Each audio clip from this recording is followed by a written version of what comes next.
Hello everyone. Today, we are going to explore the Odoo discount on purchase order module. It allows you to apply fixed or percentage-based discounts directly on purchase orders, streamlining vendor negotiations and improving cost control.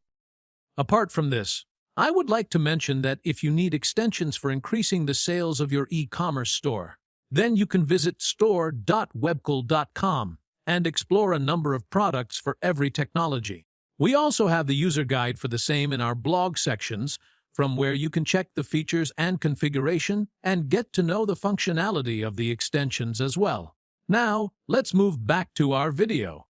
First, we need to log in with our admin credentials. After logging in, navigate to the settings and search for Customer Invoices. Under the Customer Invoices section, you'll find an option labeled Global Discount on Invoice and Bills. Enable this option.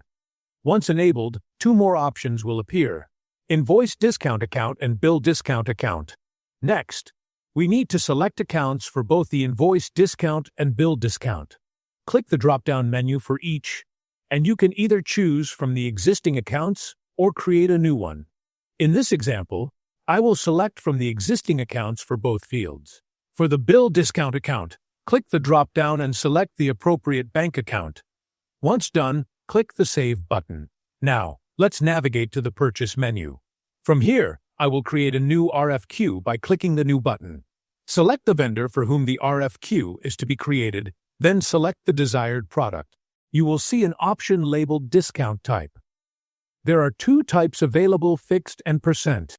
I will select the fixed type and enter a discount amount.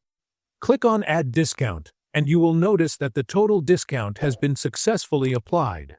You can also update or remove the discount. For example, let's change the discount from 10 to 20. Click on Update Discount, and you'll see the updated discount amount reflected. To remove the discount, simply click the Remove option, and the discount will be deleted. Now, let's add the discount amount once again. Once added, click on Confirm Order. On the RFQ page, you can now clearly see the discount type along with the discount amount applied. So this is the functionality of this module.